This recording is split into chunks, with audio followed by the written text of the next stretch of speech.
Hello, hello, Hey, ladies. ladies. We just have to start it off by wishing a very happy birthday to our fourth pillar of truth, Amanda Forbes. Happy birthday, Amanda. Happy Thank you, birthday, birthday ladies. girl. Thank you. And it thank was your you. daughter's birthday too. Was it yesterday? No, she just got my present. She got your present. No way. So your This was daughter, too small for me to ride. are you living vicariously through your daughter? A little bit. Yeah. A little What little bit. girl She got never a pony. She got a pony yesterday, and I got to show you a quick picture of this thing. Like, it is the cutest little thing So ever. It is So so cute. sweet. Like, I don't even know how. But this is a picture of her, so you can, I don't know if you can see it, but look at the size yeah. comparison. She's It's so perfect. cute. Right? That's little Eva. Aw. Love the name. So she got a pony for my birthday. Her birthday's next month. Aw. What little girl doesn't want a pony, right? Like, I mean, right? I wanted a pony when I was a little girl. I love ponies. They're so cute. I love the pictures of like when you sent her the video of when she just first got it. And I don't think she knew what to do. She didn't. She had no idea because it was her, like, she's like, I either want a white pony or a beige pony, and it's got to look like the unicorn on my shirt and the whole 9 yards. And it popped out, and she was just silent. And this kid is never silent. She's like, She "There's a didn't pony." say. No, That's awesome. it was amazing. So good. All I could ask for my birthday. That's Aw. amazing. Nice. Happy. Well, what else is going on, ladies? Couple things, I guess. Well, we've got a rally in Vancouver tomorrow. I know you guys. It's Worldwide Rally 3.0 tomorrow. Where are you guys going to be at? Yeah, Ottawa, Parliament Hill. I'll be home again. Not hitting the It's rally your scene. birthday It's weekend. It's awful. okay. I want to be there. No, I just the overwhelming have for not being able to go. But if I was going, it would be in Toronto with the crew. Yeah. With the I crew. heard that they have Cardinal Officials DJ that's going to be up, which is That's awesome. Yeah. That sounds going to be fantastic. He's a really talented guy, so that's very cool. And yeah, I think it's the worldwide demonstrations across the country and across the world are going to be big. I mean, they've been growing. They're going to be big. Yeah, they're going to be big. I mean, Well, especially what's the going lies on. keep getting astronomical. Oh, You know, well, the lies yeah. are getting astronomical. The desperation is getting crazy on the elite end, and people are finally just letting that seed inch up a little bit. So they're starting to see slowly. Yeah. Thank God. 100%. Thank God. Well, especially when you have something causing division, like in the Vancouver airport, that's got actual signs, like full signs coming out of the ceiling from one line is Yeah. for vaccinated and it's for the non, you know, and Yeah. it's crazy to see that division now that's going to be happening. Like I can almost already picture the people that have received it almost glaring at the other line. Yeah, absolutely. And all the talk, I mean, we say this all the time, but I mean, we're going to be saying this for a long time. All the people that scoffed and laughed and, oh, conspiracy this. How long have we talked about that they were going to segregate people and this is what they were going to end up doing? And look at now, you can visually see it at the Vancouver airport. So I hope this is a trigger for a lot of people, like that it starts waking, you know, the ones that just don't want to accept or they don't want to acknowledge or they don't understand. Go have a look at the Vancouver airport and you know, it's smacking you in the face now. So What's it going to take? That I know. In all honesty, like you said, they scoffed and scoffed and scoffed. Tinfoil hat wearers. Every single thing we have said and told them has happened. Yeah. So do you not think the stuff we're telling you now is not going to happen? Or are you just hoping it doesn't happen? Because if the stuff we're saying now is going to happen, all of us are in a whole heap of crap. They say the difference between truth and conspiracy is about 6 months, right? Right. And you know, and 100%. speaking about travel parts too, you know, people who have got the clot shot, you know, their first clot shot, and then they go to get their second clot shot, and of course they're mixing their concoctions. are not actually able to go and travel into the US now. So I know people, we've got, as you guys know, we've got a small little property across the line that we haven't been able to get down to for almost 2 years now. And I've seen the chats within our ranch group that we've got there, and they're like, what the heck? Like, I've got a mixed shot. My families don't have a mixed shot. So what, I can't go down, but my families can. So I mean, again, oops, another mistake the government made, because everybody rushed too fast into the decision and didn't wait to see what was actually going to happen. Like, literally, if you rush into this decision and they say, oh, it's totally safe to do so, and then you find out like weeks later in some cases that it's not okay to do so anymore. And it's like, now what can you do? You've got Go get the third shot. Buyer's remorse. Right? And then of course Trudeau, how many clot shots did he line up for 2022? 35 million death darts. Death darts. You know what? I used to use that. Let's use that now. 35 million death Darts. darts. Death darts. That's the perfect name for it. Well, it's so this is just a game. It's just a game. In the literature of all these manufacturers anyways, they flat out said don't mix them. And then the government's like, oh no, it's okay. Oh yeah, well, it was supposed to be done between 21 days. And they're like, oh no, we can wait up to 6 months. Well, now they have to wait, because too many high side effects are happening within the 21 days. It's going to, blow the lid off of it. So they decided to wait a little bit longer, so it's not as obvious. Yeah. Mhm. Yeah. It's just another way to move the carrot. Oh, Every 100%. time. Goalpost shift. Exactly. Goalpost shift. Carrot, here you go. You want to travel? Oh, not with those ones. Sorry. Yeah. That's exactly it. Just to see how far and complacent people will go, right? How quickly they listen to us. Okay, now we're going to change it up and give it to them more. But I think that because this is a trial, and for everyone who's still not recognizing that it's a trial going on till the end of 2023, because it's a trial, they're going to be changing a lot of things around because it's a trial. They're doing so many tests to see what's working, what's not, how are people following along. And that's exactly how they're able to try and figure out what it is that they're trying to figure out with this. But there's going to be a lot of hiccups and people don't even notice. Oh, I want it to travel. Well, it's not needed to travel. Oh, but I have a friend who actually lives in Italy, and traveling in Europe, you don't need the, what is it, death dart? You don't need it. But everyone seems to think that if you actually want to go to Europe, you need it. It's now required because of a couple of headlines threw it on there and people believe it. Yeah. 100%. Like, just wait. Just stop for a minute and take a breath and pause. Like, nothing is mandated, period. Yeah. And even though they're trying to go for that, just stop and collect your thoughts, remove the fear. And should it become a mandate, A, get an exemption, or B, then go get it. But until then, don't rush out and go, I just want to travel. There's a lot of mistakes being made. There's so many mistakes that they've made along the way. That they say, oh, we need this. No, we need this. And now it's expired. And now it's just like, just wait a minute. Like Amanda said, just breathe, wait. You rush into it and the thing that they're doing is they're actually creating a sense of urgency. I really don't believe that they ran out of the clot shots. I like clot shot, but it's one of the best sales tactics you can do is scarcity. Yeah, right. And it's like, oh my gosh, we ran out and you better get your next dose. And I know there was like family members that were like rushing out, or they were driving across town to go and get it, because it's like, it creates that sense of urgency and people are buying it. Mm-hmm. Well, I'm just going to give y'all a little tip.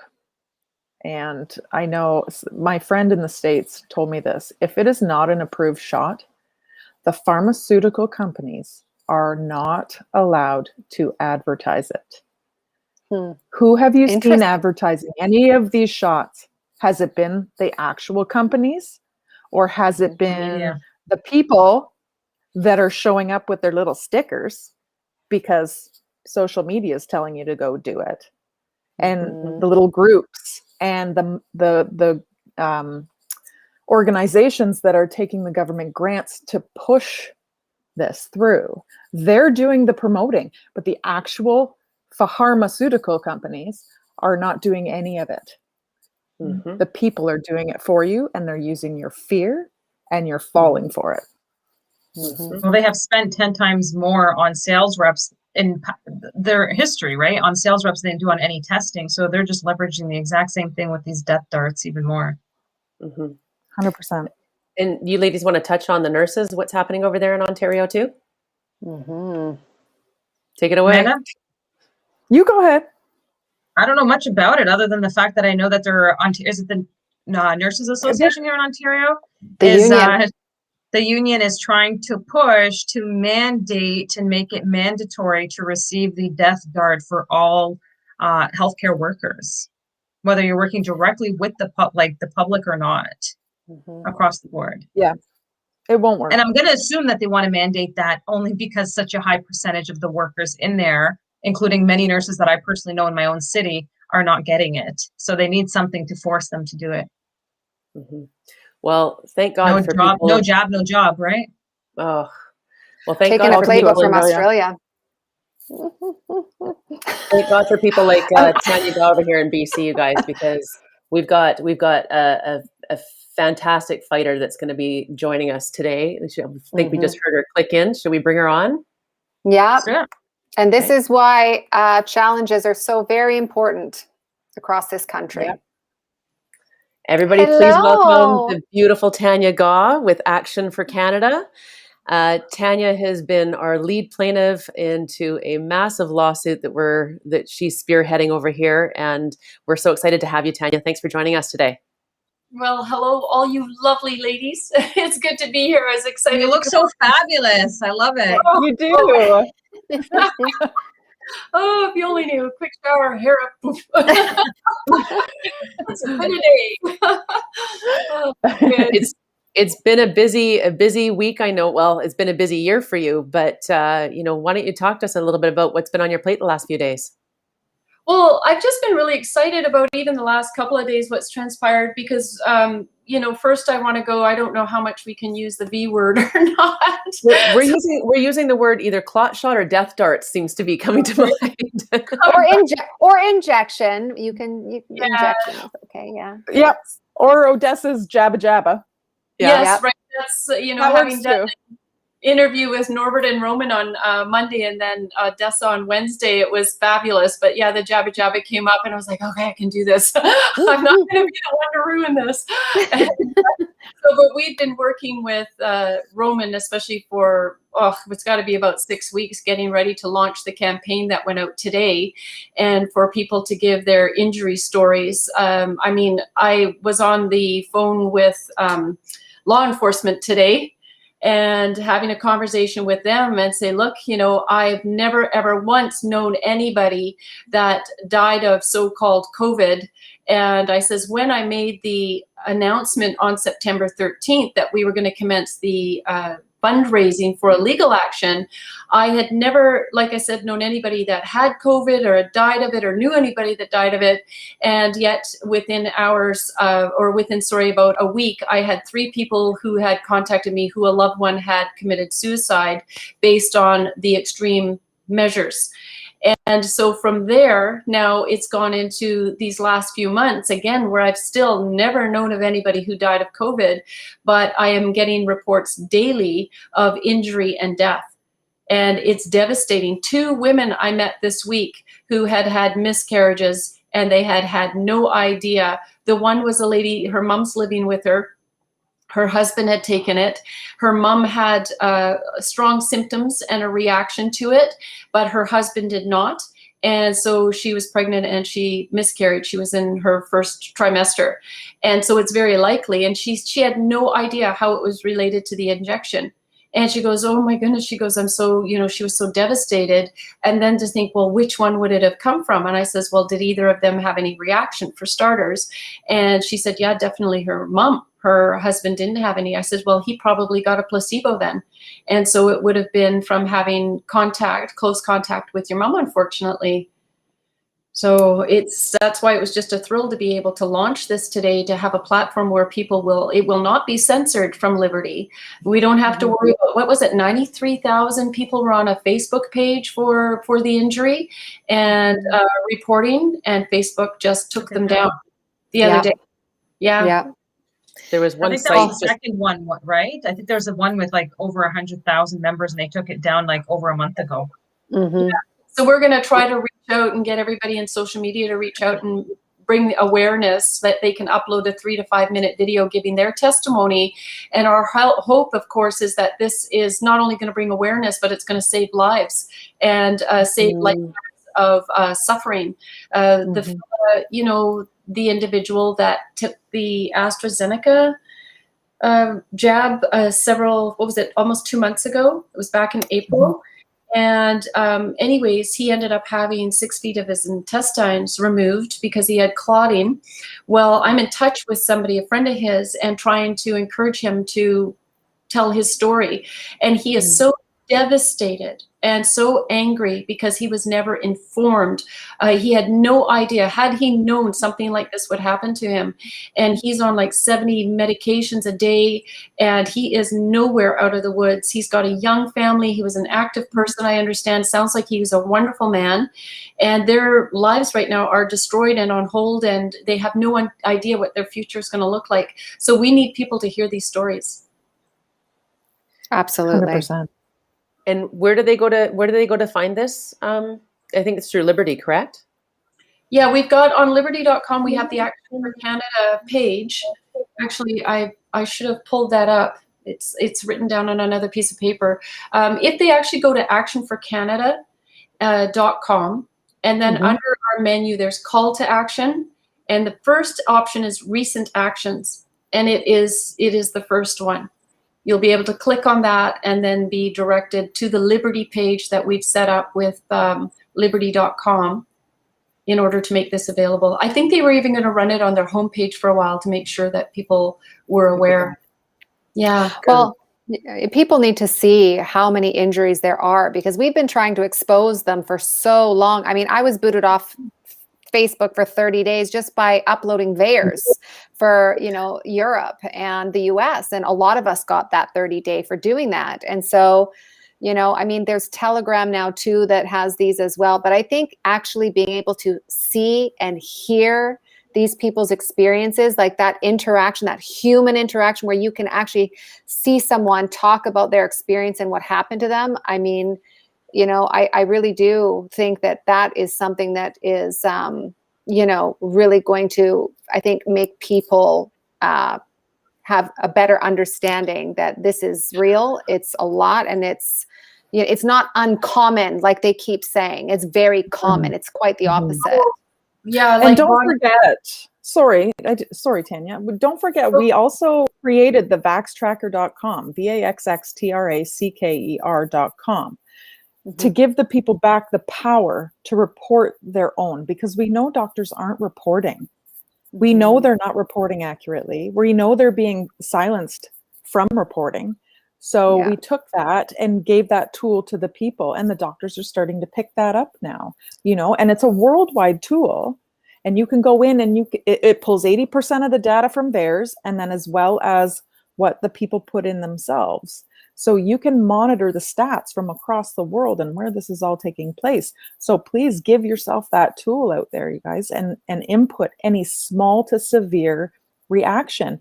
The people need this information for independent studies. Take that power from the 3-letter agencies and hold on to it. We need this. They're lying. There was one whistleblower that came out from a adverse reaction site, and they had over 45,000 deaths that were reported to them within people who had died within 3 days. And so that is, and that's all the same stuff that's being censored on Facebook and YouTube and all social media and media. So Tanya, kudos to you. And, this is amazing. I'm glad that you've got, Liberty Network to be able to put this up on too. I know that they've been great for not censoring anybody. Well, I think it's such a critical campaign right now as well, right? I give people a voice. The government has taken that voice away. And so they thought, you mentioned the doctors who are being completely silenced, threatened with fines, threatened with losing their license if they speak out. In BC and Ontario, we've seen what the College of Physicians is doing. I'm very grateful for Rocco because he's going head on after the College of Physicians and as well. So, working together, what we're trying to complement what we're doing in order to come at them from different directions. And so the nice thing about this as well is that you'll be able to, if there's a particular story story, you know, that appeals to you, you're going to be able to share that on your, even on your Facebook. We're just going to try to keep hang on to Facebook as long as we can in order to get the information out. And then as well, we got to remember it's not just injuries and death. There are other ways this is going to affect you. What is another type of injury? Well, it would be a lady that was texting me late last night whose daughter has been accepted in a university in Ontario. And they're, of course, saying that she can't attend unless she has the jab. And this mom's very awake. And I said, you know, I'll do anything. Do I need to talk to your daughter, share our information? She says, no, she as well is not going to take it. And then there's the other one, Randall, who we had on our show Wednesday night. And he's one of Action for Canada's volunteers. And he calls me on a Monday. This was about 3 weeks ago or so. And he was working for Bissett Fasteners, which is a huge corporation in Canada. And he was a great employee, been with them for 3 years, but they were all about the masking and he never wore a mask. That was respected. Then it was about a month ago, they started saying, you know, you got to get 100% jab employees. That's what they wanted. And so they knew that he was going to be a problem. And so on the Monday, they said, we need to hear from you by tomorrow. That's the ultimatum. We're going to have a meeting with you.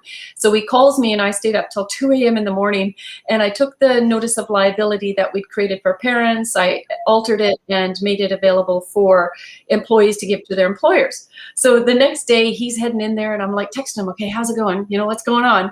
And so they waited till the end of the day and they brought him in the office and they'd already decided to fire him. And so they gave him his papers. And so he was just so happy to say, well, funny, I've got something for you too. And he served them the notice of liability saying that they could be held civilly liable were they to dismiss anybody over forcing them to take this jab, because they're not medical professionals. It's not within their purview to be able to do this or their power or authority. And so I said, they must have been, I hate to say it, but they must have been pooping themselves when he left because, you know, they thought they had him, that all the employees were going to be shivering in their boots, that they all better get a vaccine and comply. Oops, I just said one strike for me. And so the other day, a coworker had contacted him, said, you know, the weirdest thing, he says, I'm having so much trouble. They're giving me a really hard time about not taking the jab. And so Randall comes to me and he's telling me the story about his coworker. And he says, why aren't they firing him? You know, they got rid of me because I wouldn't do it. And I says, because you signed the notice of liability and served them. And so they are on notice. And so they know it, and they know if they fire somebody else, they're going to even be in bigger trouble. So I said, call him back. And he had already handed out some of the notices of liability before he left. And I said, make sure that he serves them as well. It's going to be very powerful. And then we had one of our chapters, our chapter in New Brunswick was telling us about a huge construction company who was also mandating that there was going to be vaccinations for the staff. And they'd heard about our notice of liability. So quite a number of the staff ended up signing it and serving the employer, and the employer reversed his decision. It's effective. Very good.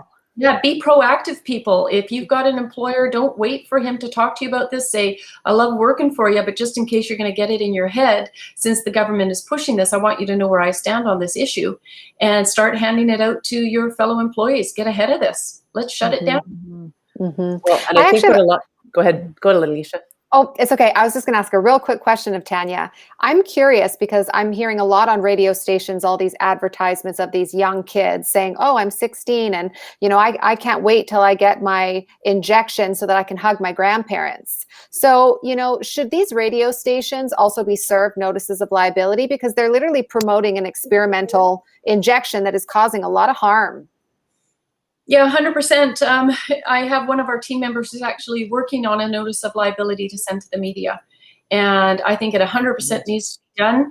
You know, during the Nuremberg trials, I recently found out that there were media personnel who were actually on trial and were put to death for the part they played in being the propaganda arm for Hitler and the devastation that they caused by providing, spreading misinformation and withholding information. And, you know, I'm beside myself right now with the project that I've gone on, which I can't quite launch just yet.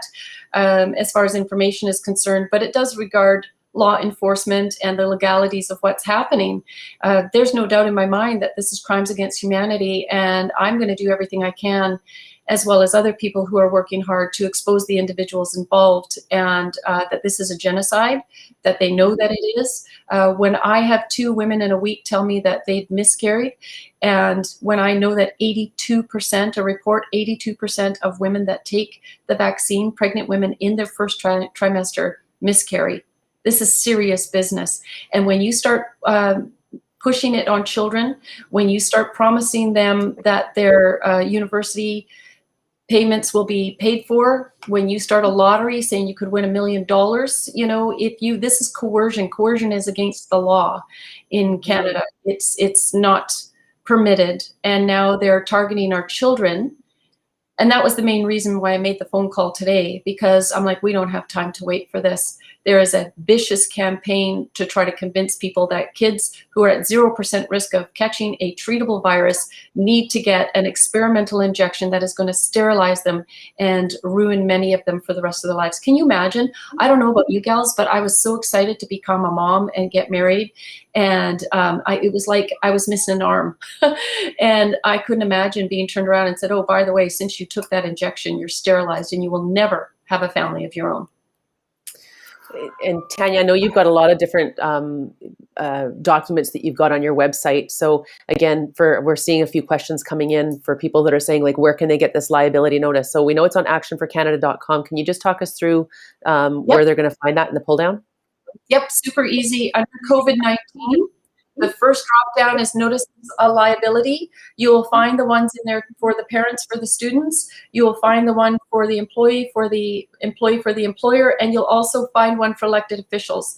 So for the past 6 weeks, or the weeks preceding coming up to summer break, we were really targeting educators.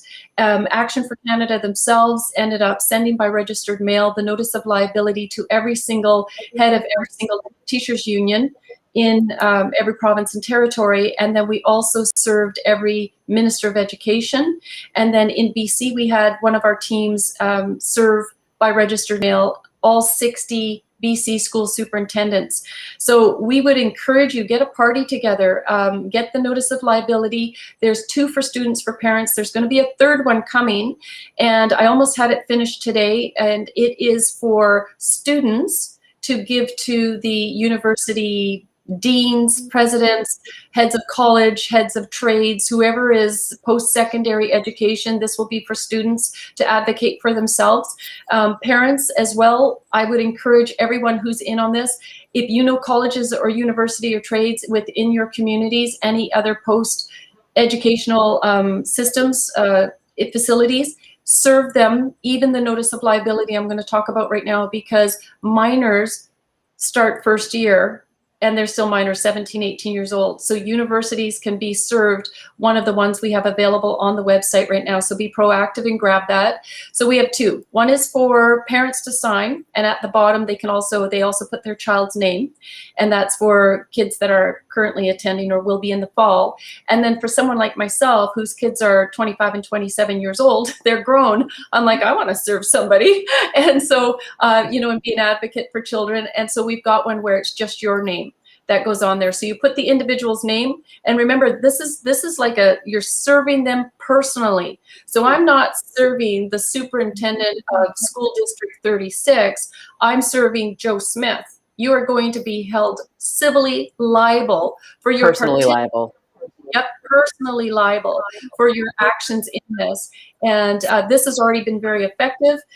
Teachers have come back with responses when they received the notice of liability. Well, this is very, aggressive and very concerning to them.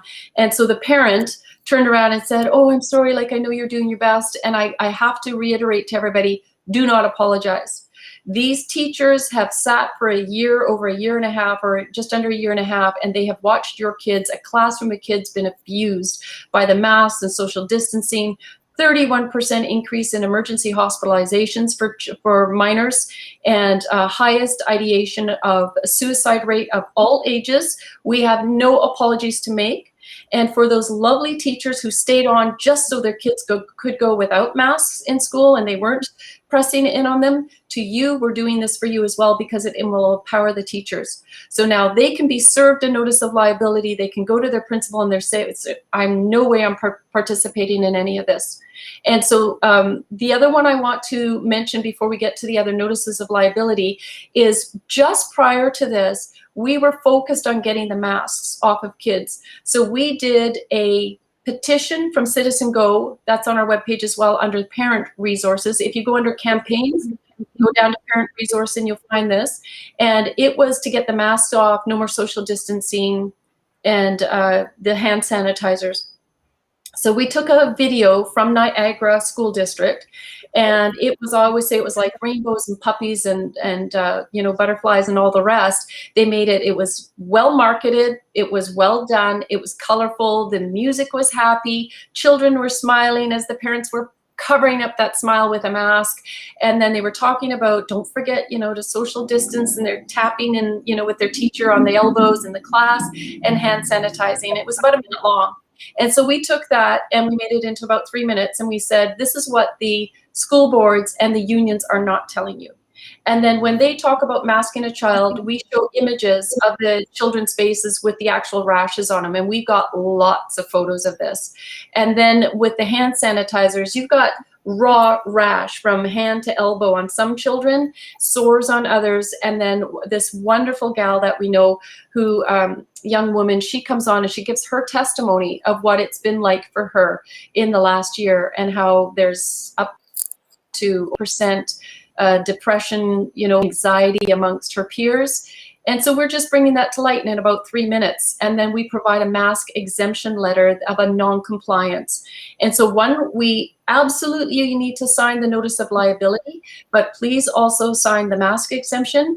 And you can find that under the parents resource under campaigns. And they're being, they're effective. And so we're really going to launch this again mid-August and get back at it.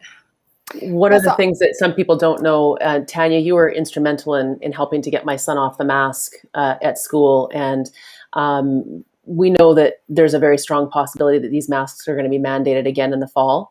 And so there is also a letter helping to get kids off the mask and saying that they don't have the right to ask for a mask exemption letter. So just, you know, just sort of as a preempt, because, you know, it's not going to be, we're only another month and a bit before back to school is going to happen here. So I just want to put that out there, because that is also equally important to make sure that our kids are not being masked against their will. But again, some of the questions that are coming in here too, Tanya, you know, with people who are EAs at the school and stuff, perhaps they haven't been personally served yet, but would like to maybe be able to use this letter as a means to say, like, hey, I know that this is something that's out there. I don't want to be, that's okay. I don't want to be personally held accountable. Mine was barking earlier, so that's okay. But I don't want to be personally held accountable for, you know, what could be, you know, the damages that are going with this. So how is it that they could use that letter and just present it? Like, how would you describe a good scenario where somebody should go and use that letter if they're not wanting to get the jab, and how should they use that? Well, I would almost recommend, like, for somebody, one of their friends to serve them. You know, if you're an EA and you're involved in this, you're involved in the education system, and you are, you know, struggling with what's going on, yeah, have somebody serve you so that you can use that as a document to say, I am not going along with this. I am not going to mask children. There's evidence here to confirm that this is harmful, and we're putting children at risk, and I'm not going to participate. So yeah, I would have somebody serve you and make sure that you show that to your principal. Does that answer that question, Danielle, or am I missing? No, absolutely. Tanya, talk to us a little bit more about the lawsuit that's happening right now, because I know some people have some questions, and that was one of the things we obviously really wanted to bring some clarity for today. You know, you've taught us all so much here in BC about, you know, let's start from the beginning. Like, it was September, we started raising money. You know, we had this amazing event and the money started to come in. It was January or December 25th when you got your last $1,000 that got the 50% that we needed to get the suit started. End of January, Rocco started the claim. Can you take it away from there and tell us, because it's really only been about 5.5, 6 months, And I think it's been 150 years to screw this province up. 6 months really is not that long in the grand scheme of things to get this paperwork, this documentation, and I'm sure you've got it there, Tanya. 425 pages. I can tell you're reaching for it. 425 pages. This document is massive, you guys. Tell us about what's been going into this document, and and the difference also between a constitutional challenge and a class action lawsuit. Right. So, well, to say what a class action lawsuit involves, like, I'm not really up on that because that's, not what we're pursuing. I can tell you I've been involved in one. I happen to own a Volkswagen diesel, and you know that there was that huge emission scandal from Volkswagen. And so Reiner Fulmick actually was the individual that commenced that action, and I benefited from it. And one day I get an email saying, would you like to be involved in this class action against Volkswagen for deceiving people and thinking you had better emissions than you did? And I'm like, what will this cost me? And they said, nothing, just, for your agreement. And I thought, sure, okay. Years and years and years went by, and finally I got a nice little payout for my participation in that. But that was my involvement. So I really don't know, how else that goes. A constitutional challenge is when the government is in violation of the Constitution. That happened throughout Canada, but I can talk specifically into BC. So as you know, Danielle, I have been involved in working for 6 years, and I didn't know I was developing Action for Canada back then. I was just started doing these call to action campaigns, wanting to give the silent majority a voice and bringing awareness to really bad legislation that the Liberals as a majority government were passing without any concern over expert witnesses coming before the legislature, coming before the Senate. The Senate has to be dissolved. They're just a useless body that we're paying a lot of money for, and they're basically, owned by the globalists. And there's a couple of good ones in there, I must say, and that I've chatted with, but for the most part, it's useless, and it only backs pretty much whatever the Liberals are doing. However, I was very pleased with the Senate not passing Bill C-10 right before the summer, which, was kudos to them. That's the first time in 6 years I've seen something like that happen. So I was quite excited about it. So all of a sudden, the government in BC tables a Bill 19 on June 23rd, I believe. I find out about it July 1st. Other people are all of a sudden finding out about it, and they decide to go to the provincial legislature. According to the rules, they need to have public input. We need to have debate, and we need to talk about whatever it is this bill is and if it's going to pass. And they have to provide evidence that there's a legitimate reason why they would pass this bill. And so as we were starting, people were booked on the ferry. They were going to go to the legislature. All of a sudden, they pass it through second and third reading. I think it was July 8th. So I sent it to a constitutional lawyer I was dealing with, and she showed it to colleagues and said, this is the most draconian legislation we've ever seen. You got to fight it. You got to do something. And I thought, well, Action for Canada is all about letter writing campaigns and fighting against bad legislation. And I'm not sure if we want to take something that big on. And she told me how much she would charge for that. And then I talked to a couple of other lawyers, and it was draconian because, first of all, they illegally bypassed the legislature. That's unlawful. It's in violation of our Constitution Act of 1867. They bypassed it. They gave themselves pretty much all authority, John Horgan and his cronies, and then they exonerated themselves from any harm that this would cause people, and then gave the lieutenant governor, who is a federally appointed individual, almost all the say. They did the same thing in Ontario with Bill 195, and I think it's C-10 or something in Alberta, and so we hear about it from province to province. And so there is no asking, please, government, you should have done this. They know that what they're doing is unlawful. It was all planned. And if we look at it, the Federal Emergency Act was never enacted. How can there be a federal like this humongous global pandemic without a federal government getting involved? Because Justin Trudeau would have lost power, and he didn't want to lose power. So he was making backroom deals, I would bet you, with the premiers, who were instead doing these actions, these bills. So we did the writing campaigns. Tons of people were getting involved now. And so I began to talk to a couple of different lawyers, asking them and trying to find out who would be the best lawyer to handle this case. Because I'd already been at it for 5 years, I knew the global agenda. We'd been trying to warn people, but they were way too comfortable and weren't paying attention. And it was only when I spoke to Rocco, which I had heard about through Java Choice Canada, and you know what they were doing and taking action, that I got his number and I gave him a call. And within 5 minutes, I knew that this was the person for the job. He completely knew about what was globally going on. He'd been trying to warn people for the last 20 years since he was taken on the Bank of Canada. And so he told me, you know, this is the flat rate that he would charge. There was no way we would want to charge by the hour. Here, you guys, we would be raising double as much money for the time this man has put into this and any other lawyer. And so, but all stipulations from every lawyer was that you need to raise half of the funds.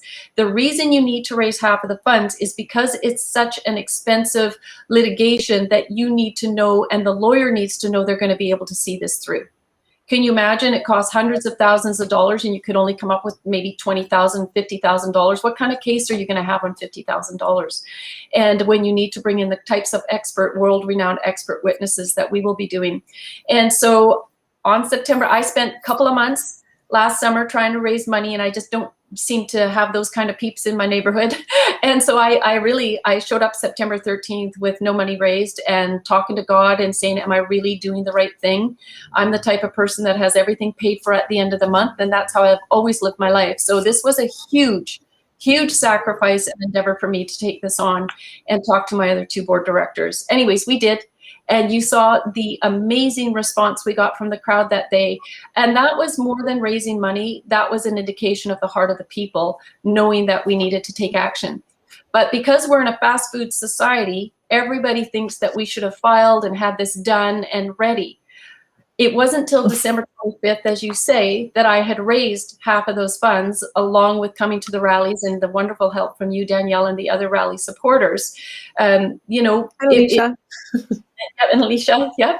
And so on January, first day that the post office was open in the bank, I mailed Rocco half of the funds, and the money sat in trust, and the rest of the money sits in trust, as is standard for anybody. I know that there's people out there, it's nonsense really, and I don't even want to address it, but to say you need to show your books and you need to do this and you need to be transparent, there's nothing to show. People have donated and it's sitting in trust. Rocco has half of it. He's using it. He's hired another lawyer. He has 5 assistants. It takes money to run these firms. Everybody's, why isn't he doing it for free? He's doing it at cost. And I can tell you that because I sit in his office once a month at least. Right. And so I'm not going to justify any of those ridiculous statements or comments that people are making. The money remains in trust. As for giving lists of donors, it's under the Privacy Act. You know, everybody, when you donate to a cause like this, you are donating freely and willingly. And that's your heart. I want to remind people too, when we started this, like there's a lot of people that came together, you know, starting off obviously in Vancouver, that when that money started to come on stage for you, Tanya, this was the love of the people. They believed in your mission and your passion. And I want to remind people here, you know, in Vancouver, Tanya, you're going to be at our rally tomorrow. We're so excited. And you're honestly the reason why Alicia and I have been doing rallies. There's no other reason. We've wanted to stand by your side. We believe in your cause. We believe in what you're doing. And that has held steadfast for us. I would trust you with my bank PIN number, never mind, you know, a donation. If I've donated $100 or $1,000, or whether I'm donating $50 a month, I want to remind the people to just trust in God, this godly woman, this, you know, everything she's doing, she's being as transparent as she possibly can. Like she said, there's a whole Privacy Act. She can't reveal who the donors are. Like we can't do that. And she's got, you know, client lawyer confidentiality here. And so all of that information, when you have given of your heart, you're not going to have access to the books. Same thing, if you go and donate to Children's Hospital or UNICEF, you're not going to get that information, as much as I'd like to find out what UNICEF has been doing with their money. But, it's just not going to happen. So, you know what, Tanya, keep doing what you're doing, because there are so many people that absolutely believe in what you're doing. We're going to stand with you every step of the way of this. It's just. Yeah, I've been so grateful to you and Alicia, because I was thinking about it this morning. One of the platforms that's helped me raise the money, besides doing all the interviews, has been going to these rallies and appealing to people. And it's been the heart of the people that has driven me and kept me going, and our children, and just a constant need to seek justice, right? And be the voice. We, even in the Bible, it says, to be the voice for the widow and for the orphan, and to watch for them and look after them, and for those who don't have a voice themselves. And I really feel this is a mission, and I'm called to do this. And I said right from the very onset, I think it was the first one I did was with Odessa in September, right after the rally. And I promised that I would handle this money as if it were my own. And if anybody knew me, I have a history. My brother and sister, if they needed money, like we're talking 10 years old or 12 years old, they come and borrow it from me, right? Because I just was very careful to spend it. I don't need manicures or facials or all the rest of it. I never have. And I've always made sure my bills are paid. And so this is my heart regarding finances. And the Lord says that if you're to be a good steward of your funds. And that is the way that I have handled the funds. They've gone into the bank. They're in trust. Action for Canada as well has funding, of course, to keep our organization going. We would request that people help us out too, because, I'm providing all of the material. I am not charging anything for it. People have said, oh, you should put a firewall up and you should charge membership and you should do this and that. And I'm like, we're in a war here. And I don't want somebody who is struggling right now even thinking about paying $5 if they don't have it. I want this resource available to them. If you are somebody that can provide resources, then please help us out, because we are one of the only organizations in this country providing the types of resources that we're making available that are tangibly working and making a difference. And so back to the legal action for a minute, and I say this is a fast food society, and I understand that, but there are those who are saying, well, there was an action that was filed in January and they're already going to court. And I want to show you the difference. So we're in a war. We're going up against an extremely corrupt government who know what they're doing is legal. They're committing genocide. They're intentionally holding back treatments that would have saved thousands of lives. They're now promoting an injection that they know is going to cause harm. So do you think that I'm going to walk into a courtroom not fully armed and ready to go? Do you think that Rocco, a constitutional lawyer who only takes on bad government, is going to go forward unless he's completely sure? So Rocco is going through the 17th draft and he has committed all day tomorrow to do that. But this is what approximately 20 pages looks like. Let me just see where the camera is there. Okay. And so this is so far what our statement of claim looks like. Okay. And that's been gone through 17 times. Boxes and boxes and boxes, and none of them are half empty. They are all spewing with information from experts and whatnot. Like, this man is thorough beyond thorough. Yes. And I trust this man with my children and my life. He has skin in the game. Yeah. He's not a showboat, to say, right? He keeps his cards close to his chest, and there's a reason for that, is because his damn government is watching his every move. Yep.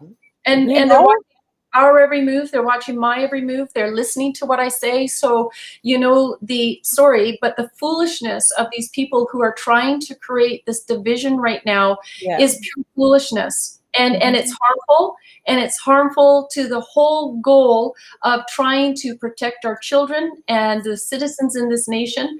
When I was on the phone with law enforcement today, I am beyond myself that this type of corruption is going on right under our noses, right under their noses. And there's certain things that I need to do in order so that they can take certain actions. It's disgusting. It's despicable that we think that we live in a free nation, right?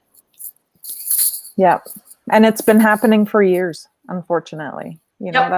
We're we're just starting to see it. The veil's lifting, and Yes. we can thank God for that, because you can see the genuinity out of all of the people that are in it for the right reasons. They rise higher. They don't have time for the baloney. They No. rise higher. No, and I don't feel compelled or, to have to answer to that, because I got my eye on the prize, and I keep saying I'm in it to win it. And I know the involvement and the work and the sacrifice that this is taking.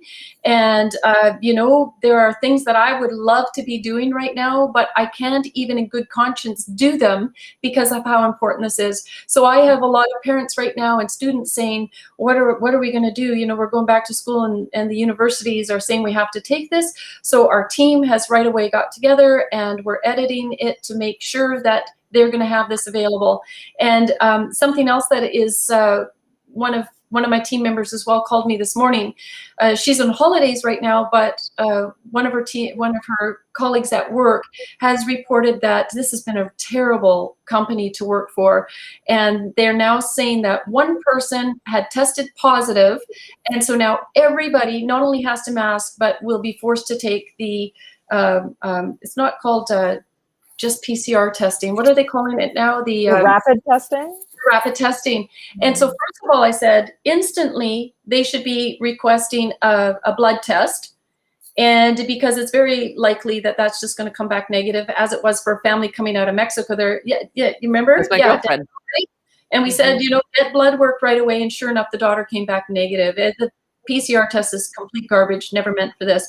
And so we're going to take the notice of liability because all the content is so good, and then just apply it to the rapid test. This is a medical procedure. They can't force a medical procedure on you. It's nuts that people have gone along with this at any capacity. So now we're going to get a document in people's hands. And so it's just this evolving of information. What do people need?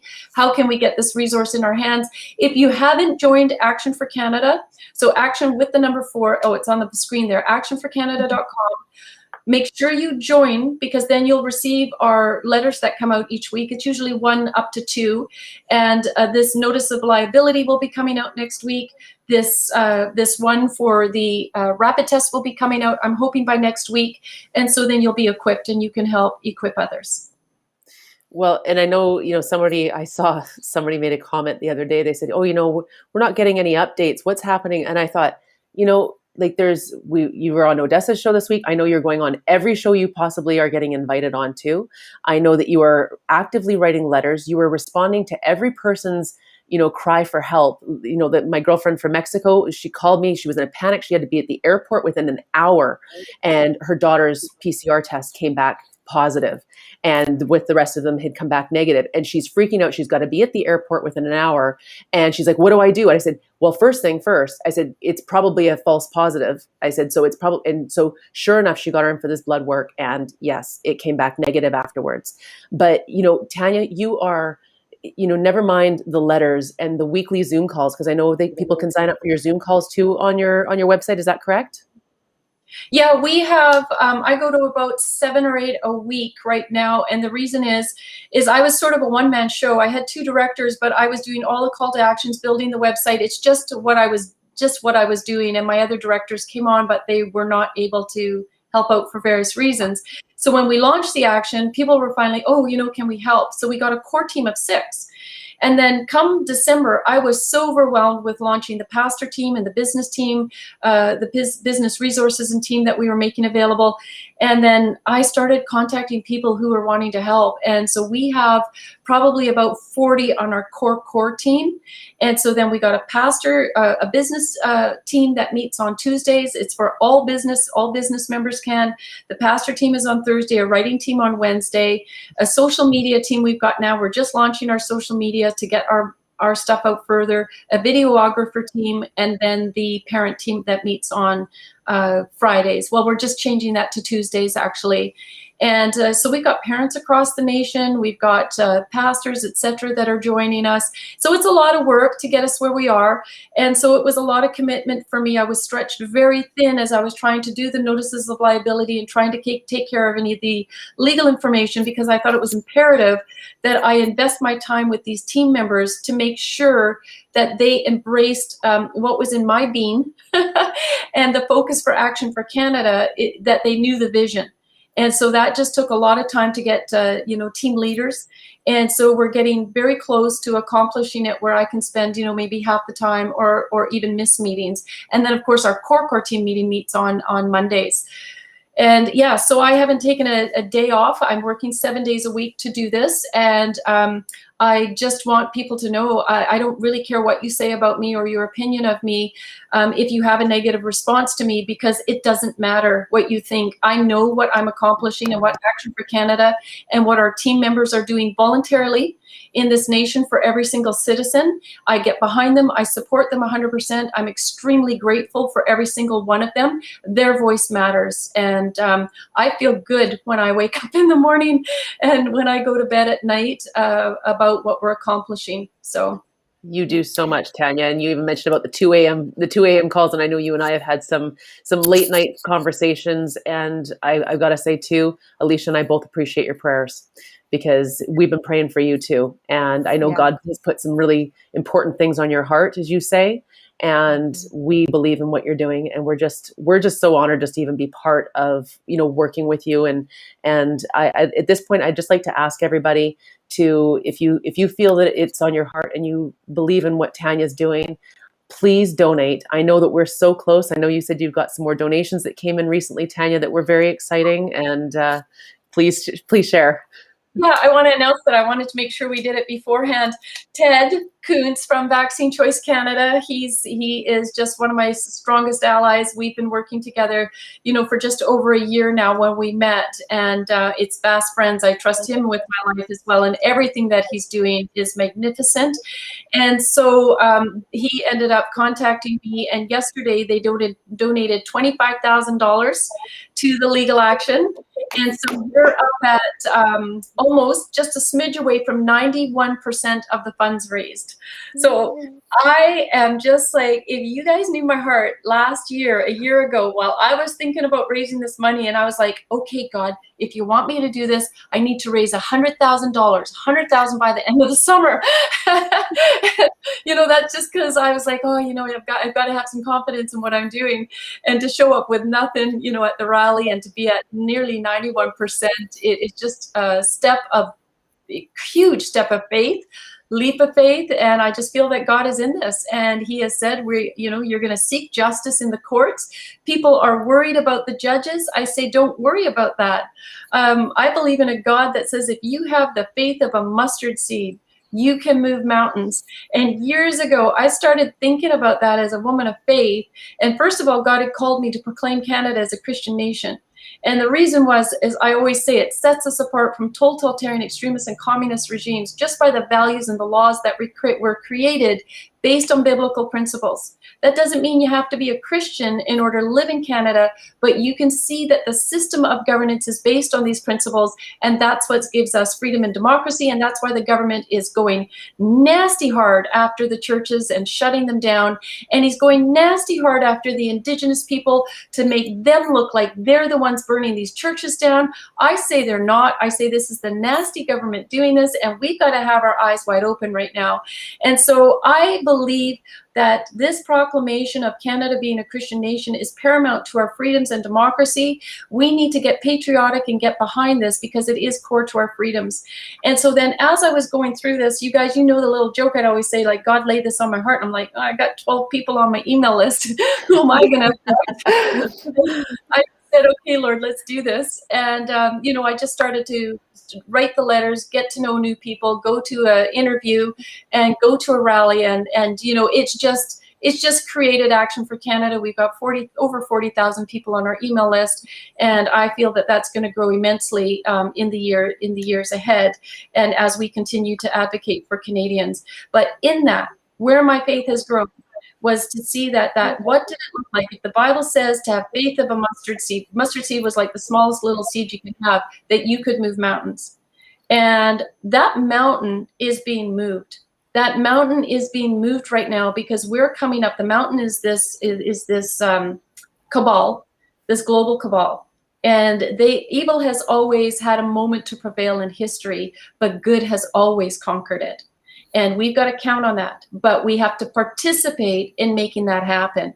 And so, I mean, I'm one person, and you guys, you're no less than me. I'm very humbled. I stand here and I'm like, look at what I've done. It's not about that. I'm saying I'm one person that said yes and took a step in a direction of making change. You are one person that can also take a step and make change, whether it's joining Action for Canada and sharing our materials, whether it's writing a letter, whether it's saying, no, you will not mask my child or give them the jab and remove them from school and decide to give up your job and have one income and homeschool your child. Whatever it is, you are no different than I am in taking that first step to say, yes, I can do something. And that as this growing movement increases, there is strength and power in numbers. But it also took David with a slingshot to take down Goliath. That was one person. And when the walls of Jericho came down in biblical times, it was a bunch of people making a loud noise. So get out there, make a loud noise, take one step and say, I'll do something, and just be a part of the change. Yeah. Well, It's not going to be one person. It won't be one group. It's not going to be one person. What's going to get us through this and conquer what is being thrown at us is people's ability to step through their fear and rise higher as a collective and all come together. That's what it's going to take. The vibration needs to rise. Love needs to conquer. Stop letting people divide. Yeah. It's plain as that. And truth. 100%.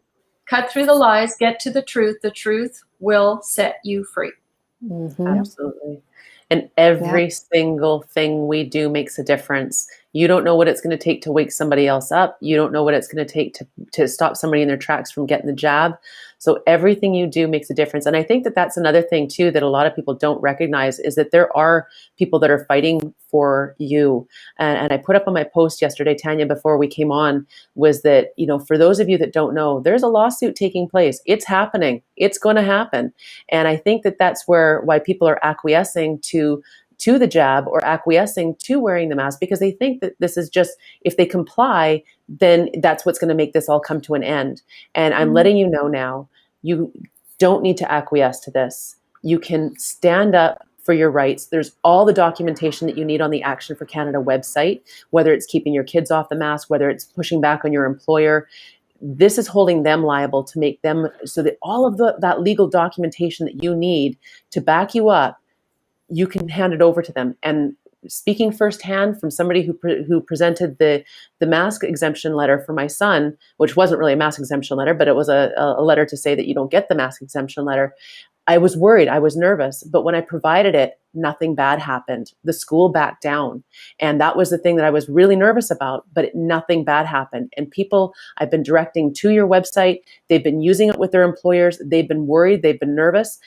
There was one lady who they said, okay, we're going to accept your mask exemption, but we want you to work in an office by yourself. And would you mind just wearing the mask when you came into the school and when you needed to go to the bathroom when you left the school? And I thought, they're trying to keep you quiet. They're trying to keep you a dirty little secret because they don't want you to be seen as one person off with your mask, and it's going to catapult into 2 people and into 4 people and into, so on and so on. So, use the letters that are there on Action for Canada. They are so, so important. And everything you do has a butterfly effect, right across this globe, because what we did here, even whether it was with the mask exemption letter, with all of these letters that you've got, Tanya, the entire country's looking at this, and they're starting to write their own versions of it. So, and I love what Priscilla and Kelowna did, where they had the party, as you were mentioning earlier. They did a whole liability notice party where they brought everybody together. I think they fundraised for some money to be able to send these letters off.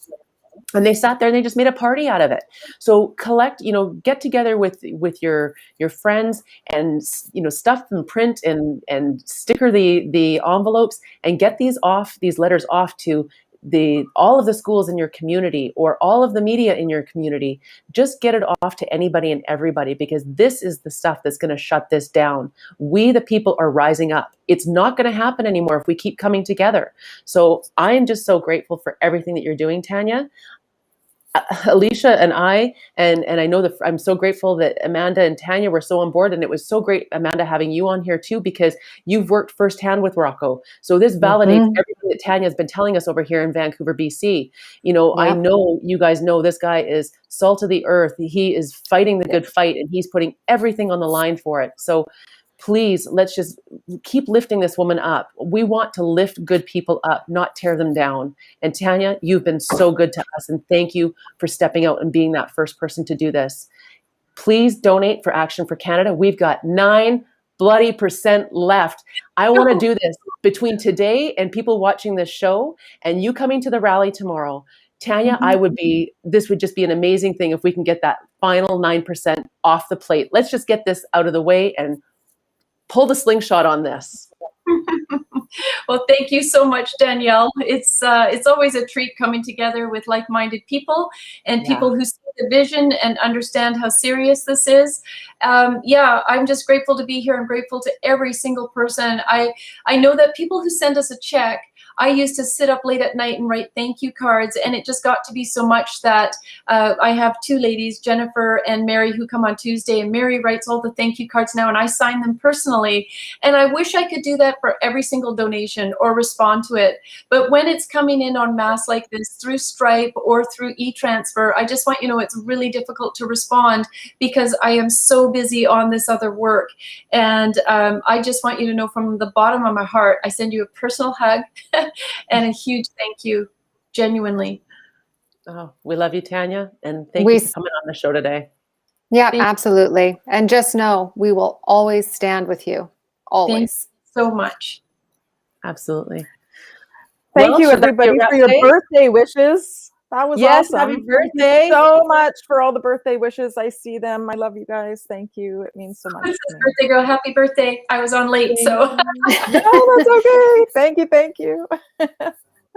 Well, everybody, thanks so much for joining us today. We love you. Enjoy the weekend. Just a quick little drop notice. Alicia and I will be hosting the Worldwide Rally 3.0. Action for Canada will be there. Please bring your cash. We're going to do a big final push fundraising. Let's see if we can get this raised tomorrow. We've got a phenomenal speaker is going to be there. We've got the Canadian frontline nurses going to be joining us all the way from Ontario. We've got a respirator specialist, Chris Schaefer, who actually, it was the nurses that introduced me to Chris, and he is amazing. We've got Police on Guard for Thee with some updates and an amazing message too. The VPD, Bert and Mike have been so amazing for us and stuff. So I just grateful that they're coming. We've got David Lindsay from Clear. We've got a teen speaker. We've got Betty Ann Chalumovich and Matt Clarazuco, just incredible inspiration from some of our local rally goers. And then in the evening from 6 till midnight, we're going to be doing a full-on music festival because we know that nothing unites us like music unites us. You know, it is just one of those amazing things. We had the Canada Day Music Festival. People are still writing us and sending messages about that was one of the best events that they had. There was a whole bunch of people that had FOMO, fear of missing out. And so now it's your opportunity to come back. We've got Terrence Richmond and the Love Quest International Band with Scribe Music. And those 3 are all from the Love Quest International Church. So we're bringing a little bit of God in the back door, but they are rap, R&B, hip hop artists. So they're bringing a different feel for that.